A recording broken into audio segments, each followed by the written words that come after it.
सबसे पहले हम ये समझ लेते हैं कि किसी भी चीज़ को हमें क्लासीफाई क्यों करना पड़ा। तो अगर हमें ये समझना होगा कि अगर हम किसी चीज़ को क्लासीफाई कर देंगे तो हमें उसकी स्टडीज़ करने में बहुत ही ईजी हो जाएगा। जैसे कि अगर आपने सारे बैक्टीरिया को एक किंगडम में रख दिया तो आप उसको ईजिली पढ़ सकते हो। ठीक है, जो एरिस्टोटले थे, ठीक है, आपने कोई कुछ लोग इनको अरिस्टोटल भी बोलते हैं, मैं अरिस्टोटले बोलती हूँ। तो जो अरिस्टोटले थे उन्होंने सबसे फर्स्ट टाइम क्लासीफाई किया प्लांट्स को और एनिमल्स को। ठीक है, बट आपको एक और चीज़ याद रखनी है कि ये जो अरिस्टोटले हैं उनको फादर ऑफ बायोलॉजी भी बोला जाता है और फादर ऑफ जूलॉजी भी बोला जाता है। सो देखो, आप लोग ये चीज़ देख लो कि कुछ इम्पॉर्टेंट साइंटिस्ट्स के नाम हैं, जैसे फादर ऑफ जूलॉजी एरिस्टोटले और बायोलॉजी भी, and then father of ancient plant taxonomy Theophrastus, then father of botany भी यही है Theophrastus, then father of modern taxonomy Carolus Linnaeus, then Darwin of 20th century Ernst Mayr, जिनके बारे में मैंने आपको फर्स्ट चैप्टर में भी बताया था। ठीक है, ये कुछ बुक्स के भी नाम हैं, ये भी इम्पॉर्टेंट हैं, अगर आपको याद करना हो तो आप कर लेना।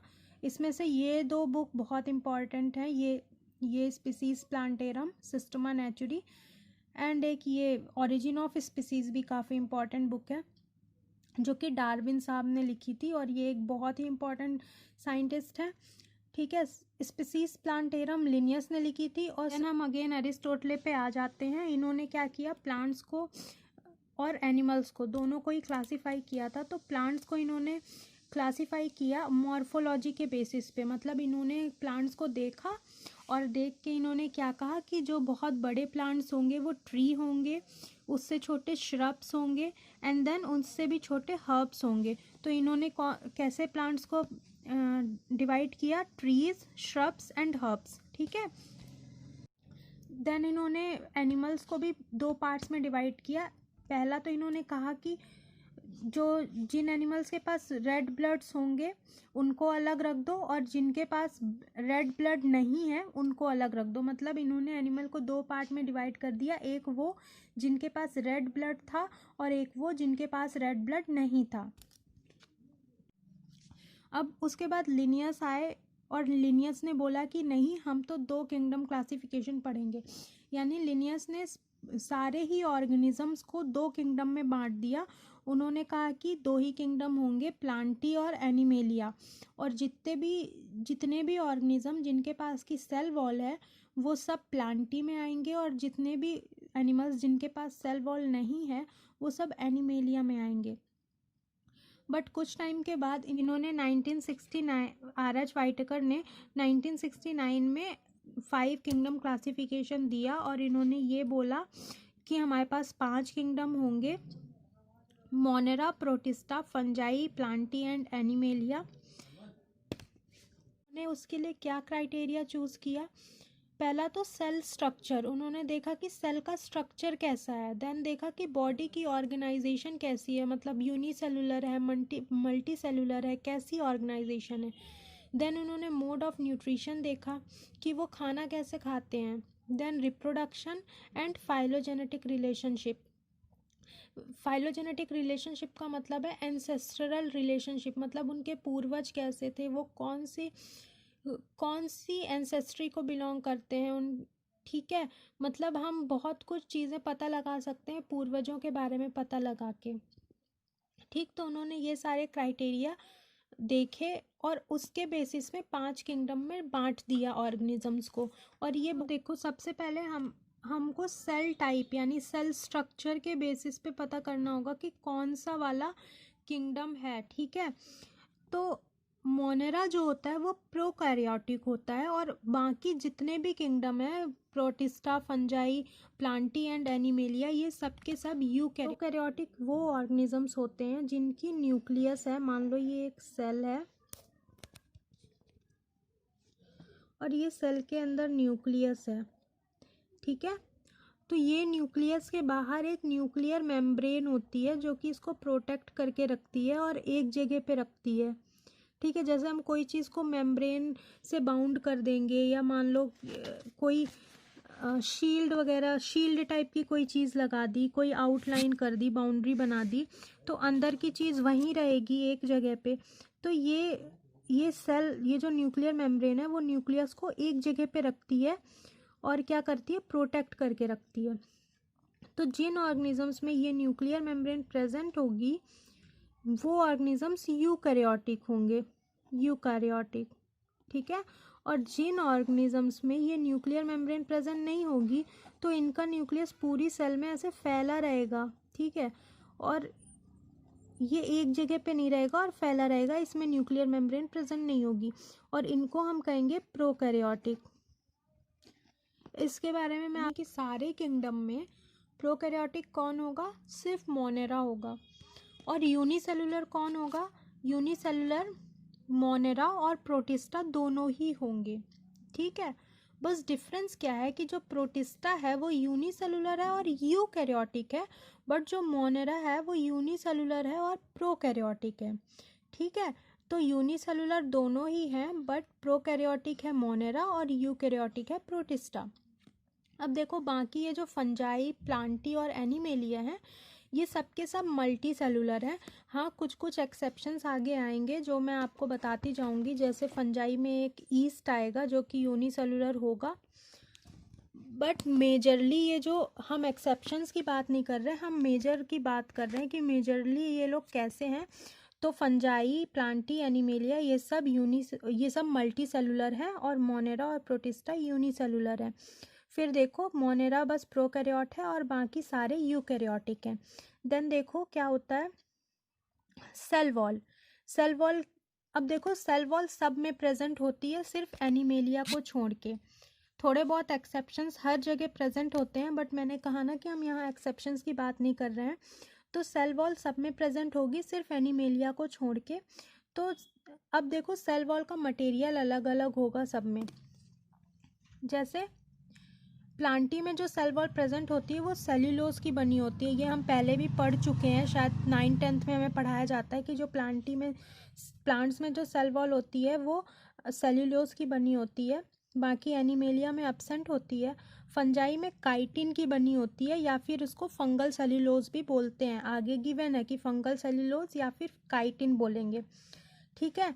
एंड देन देखो प्रोटिस्टा में क्या होता है ना कि कुछ में प्रेजेंट होगी बट कुछ में एब्सेंट होती है, लेकिन मैंने अभी आपको जैसे बोला था मेजॉरिटी वालों में प्रेजेंट होती है, और हमारी बुक में जितने भी हमें पढ़ने हैं उनमें मोस्टली प्रेजेंट है, एब्सेंट वाले बहुत कम ही होंगे।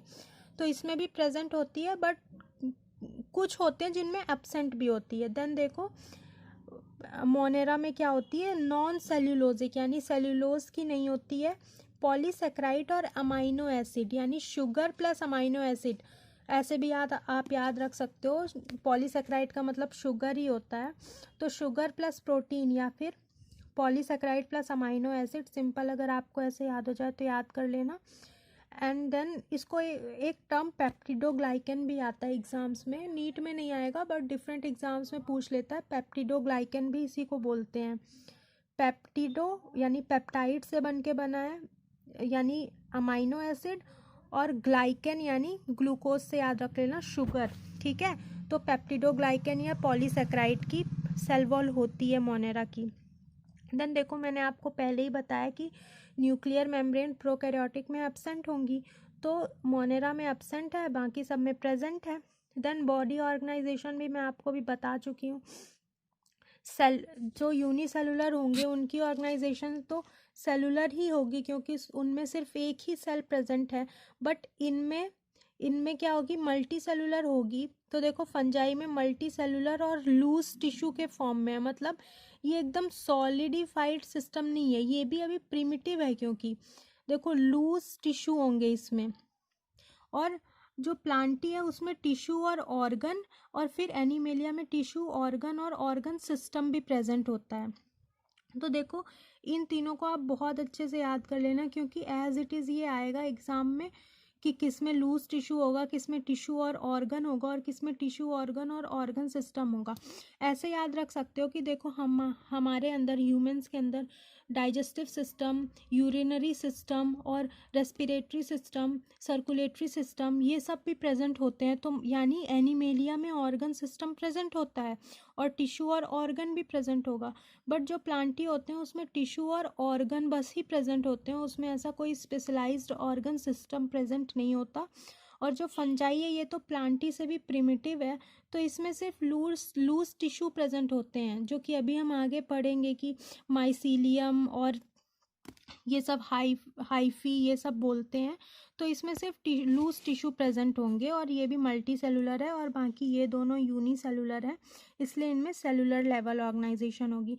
देन देखो मोड ऑफ न्यूट्रिशन। अब हमें दो किंगडम है उनकी मोड ऑफ न्यूट्रिशन तो हमें पहले से ही पता है। हमें पता है 9th-10th से ही कि जो प्लांटी है वो अपना खाना खुद बनाता है, यानी ये ऑटोट्रॉफिक होगा। और ऑटोट्रॉफिक मीन्स जो अपना खाना खुद बनाए। तो ऑटोट्रॉफिक कितने तरीके के हो सकते हैं, एक तो फोटोसिंथेटिक हो सकते हैं, एक तो केमोसिंथेटिक हो सकते हैं। अब देखो फोटोसिंथेटिक कौन से होते हैं, जो कि लाइट का यूज़ करके खाना बनाते हैं, और केमोसिंथेटिक कौन होते हैं, जो कि केमिकल का यूज़ करके खाना बनाते हैं।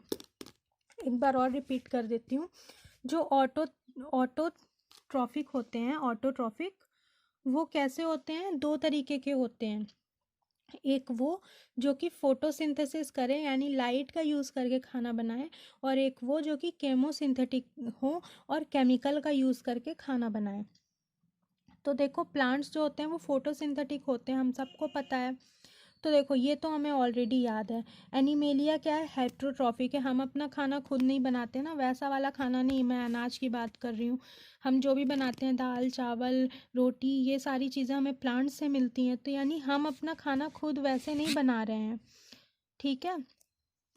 तो क्या हम कैसे हैं, हेट्रोट्रॉफिक हैं। और हेट्रोट्रॉफिक में भी दो तरीके के हो सकते हैं, होलोजोइक और सेप्रोफिटिक। ये होलोजोइक टर्म याद रखना, क्योंकि हेट्रोट्रॉफिक ये एक फंजाई भी है, तो फिर आपको कंफ्यूज करने के लिए दे देगा और आप भूल जाओगे कि कौन से वाले में क्या। तो देखो होलोजोइक क्या हो गया कि हम इसको खाएंगे, हमारा इंटरनल सिस्टम इसको कई पार्ट्स में तोड़ेगा, लिक्विडिफाई करेगा और फिर इसको डाइजेस्ट करेगा, ठीक है। अब देखो तो हमें ये दो चीज़ तो क्लियर हुई है। अब हम देखते हैं फंजाई। तो फंजाई क्या होती है, ये भी हेट्रोट्रॉफिक होती है और ये दो तरीके की ही होगी, इसमें कोई भी होलोजोइक नहीं होगा, इसमें सेप्रोफिटिक और पैरासिटिक होगी। तो देखो सेप्रोफिटिक मैंने पहले ही बता दिया कि जो चीज़ें मर गई हों उसको खाने वाले लोग सेप्रोफिटिक होते हैं। और पैरासिटिक क्या होते हैं कि ये क्या करते हैं, आपने सुना होगा आस्तीन का सांप टाइप के लोग होते हैं ये, कि जहाँ पे ये रहेंगे उसी को खाएंगे, उसी थाली में छेद करेंगे, जैसे पैरासाइट। देन देखो प्रोटिस्टा क्या है, प्रोटिस्टा ऑटोट्रॉफिक भी हो सकते हैं और हेट्रोट्रॉफिक भी हो सकते हैं, ठीक है। अगर ये ऑटोट्रॉफिक होंगे तो ये फोटोसिंथेटिक होंगे, और बाकी ये हेट्रोट्रॉफिक भी हो सकते हैं। हेट्रोट्रॉफिक में भी ये कैसे होंगे, सेप्रोफिटिक पैरासिटिक होंगे। फिर देखो अब बारी आती है मोनेरा की। देखो मैं उल्टे सीक्वेंस में पढ़ा दी हूँ, बट आप लोग को आप समझ जाना। देखो मोनेरा क्या होता है, मोनेरा या तो ऑटोट्रॉफिक होंगे या हेट्रोट्रॉफिक होंगे। अब ये जब ऑटोट्रॉफिक होंगे तो इनमें क्या होता है, ये मोस्टली अगर ऑटोट्रॉफिक होंगे तो केमोसिंथेटिक होंगे। बट इसमें क्या होता है, एक फोटोसिंथेटिक एग्जाम्पल भी होता है साइनोबैक्टीरिया, जो कि मैं अभी आपको आगे पढ़ाऊँगी। तो ये ऑटोट्रॉफिक में केमोसिंथेटिक और फोटोसिंथेटिक कुछ भी हो सकते हैं, और हेट्रोट्रॉफिक में सेप्रोफिटिक और पैरासिटिक कैसे भी हो सकते हैं। तो इनमें बहुत ज़्यादा डाइवर्सिटी है, मतलब ये सब कुछ होंगे, सब हो सकते हैं। तो ये था हम लोगों का 5 किंगडम क्लासिफिकेशन। अब देखो इसमें एक और चीज़ ऐड की गई है, पहले ये चीज़ नहीं थी, पहले सप्लीमेंट्री मटेरियल में दी हुई होती थी, बट अब ये ऐड कर दी गई। ये जो डोमेन है वो एक तरह का सुपर किंगडम है, और ये क्या है, एक्स्ट्रा टेक्सोनॉमिक कैटेगरी है। यानी अगर मैंने आपको पिछले लेसन में टेक्सोनॉमिक कैटेगरीज बताई थी, किंगडम फाइलम क्लास डिवीज़न ये सारी चीज़ें,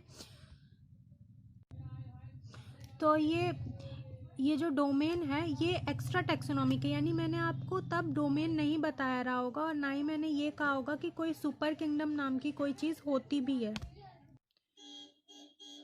तो कार्ल वॉइस ने क्या किया कि 3 डोमेन में बांट दिया, 3 डोमेन एंड 6 किंगडम्स में। 3 डोमेन थे और 6 किंगडम थे। तो डोमेन कौन कौन से थे, आर्की, बैक्टीरिया और यूकार्या। अब ये एक बात आप देखो, जो हमारा मोनेरा था इसको इन्होंने दो दो डोमेन में बांट दिया, आर्की और बैक्टीरिया में। और आर्की में इन्होंने आर्की बैक्टीरिया रखा किंगडम, और बैक्टीरिया में इन्होंने किंगडम मोनेरा रखा। और यू को हमें इसमें सिर्फ इतना ही याद रखना है कि जो 3 डोमेन सिस्टम था वो कार्ल वॉइस ने दिया था, और इन्होंने क्या किया था, 3 डोमेन और 6 किंगडम में बांट दिया था। और क्या हुआ था कि इन्होंने जो बैक्टीरिया था मतलब मोनेरा था उसको दो दो डोमेन्स में बांट दिया था, डोमेन आर्की और डोमेन बैक्टीरिया। एंड देन इन्होंने क्या किया कि बाकी के जितने भी थे यूकैरियोटिक उनको सबको यूकार्या डोमेन में बांट दिया, जो कि मैंने यहाँ पे ये दिखाया था। बस इस टॉपिक में हम इतना पढ़ेंगे, इसके आगे हम लोग मोनेरा के लिए अलग से एक लेक्चर लाएंगे। चलो ठीक है, आपका जो भी सजेशन होगा वो आप कमेंट कर देना। बाकी इस वीडियो को लाइक शेयर और सब्सक्राइब कर दो चैनल को। Thank you very much.